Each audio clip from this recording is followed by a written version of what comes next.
To truly understand the events taking place on Azeroth, it is important to look at all of the people, places, and events that have led up to this point. It is not simply a matter of us against the Legion. We need to look back, way back to the beginning of things, to have a true understanding of why the events of Azeroth have taken place. We need to study the events that have led up to now, that have turned Azeroth into a crucible of war.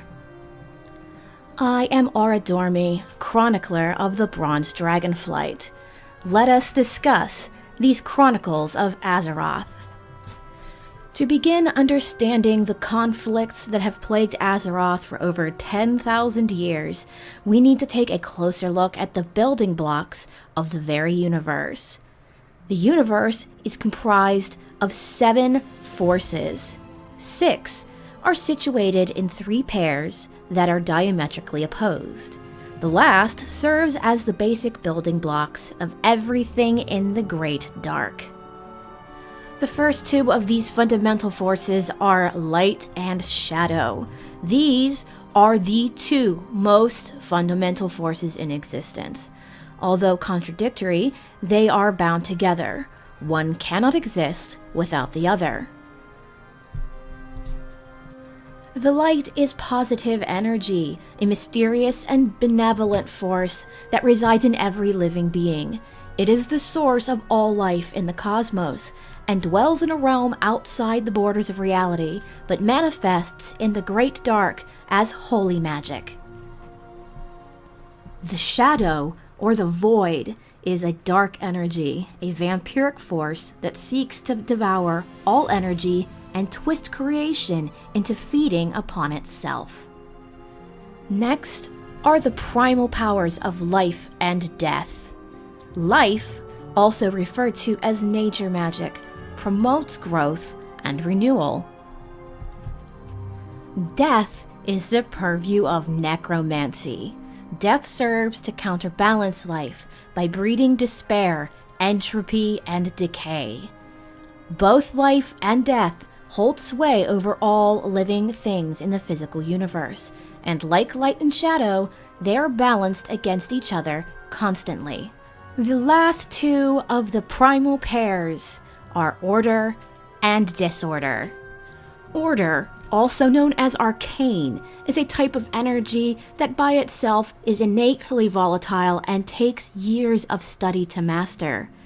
Wielding it requires intense precision and concentration.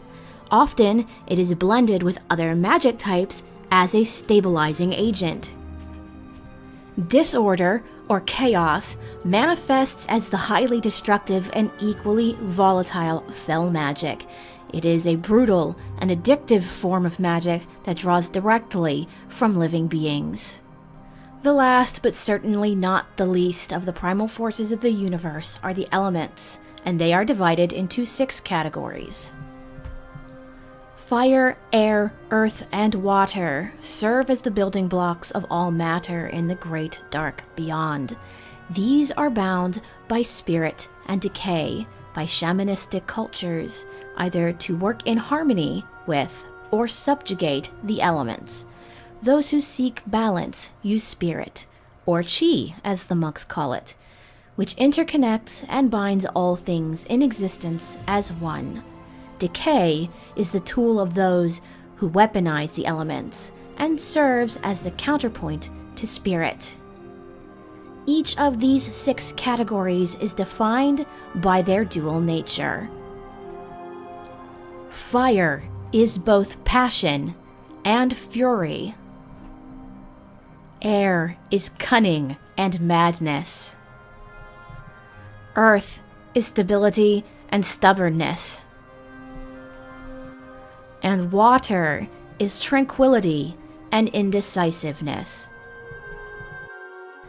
Now that we've discussed the primal forces that make up everything in the universe, it's time to discuss the universe. As many of us are aware, there are several realms of existence that make up the universe Azeroth is situated in. The first of these realms is the Great Dark Beyond. The Great Dark Beyond represents the physical universe, an infinite realm composed of countless stars, worlds, and peoples, and Azeroth is merely one of these worlds, drifting through the vastness of space.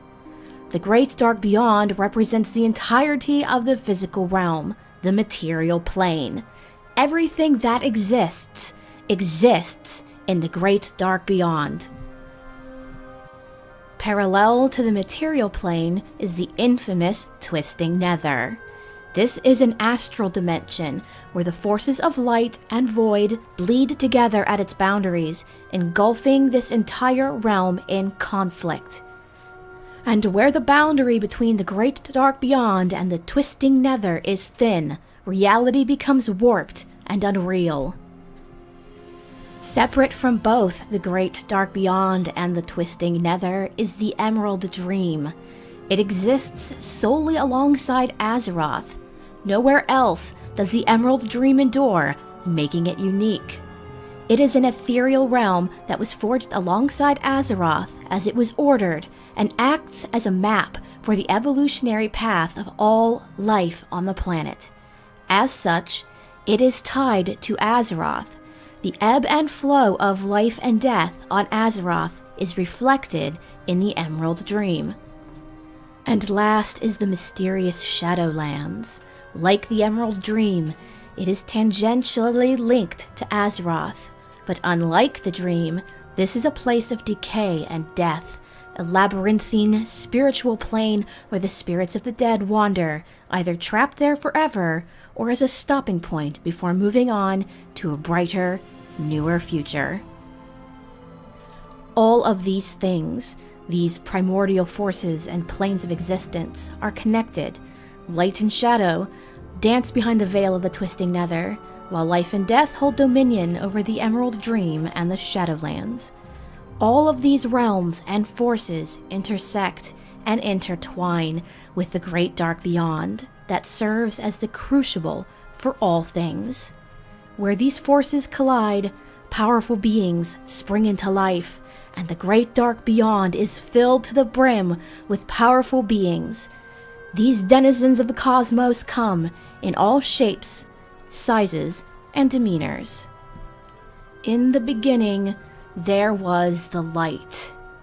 The light, unbound and unfettered, swelled across all that existed and crashed like prismatic waves over everything that was, dynamic and shifting. Yet as it coursed and spread, some of its energies faded and became cold, leaving behind pockets of dark, empty space. These pockets became the void. The void rose up and soon began contesting the light's monopoly on the universe, creating sparking tension between these two wildly different yet inseparable forces. In a series of violent, catastrophic explosions, the very fabric of creation tore open and gave birth to a new universe. It took ages for life to spring forth from the turmoil as light fragments rocketed across the physical plane, seeding hundreds of worlds with life.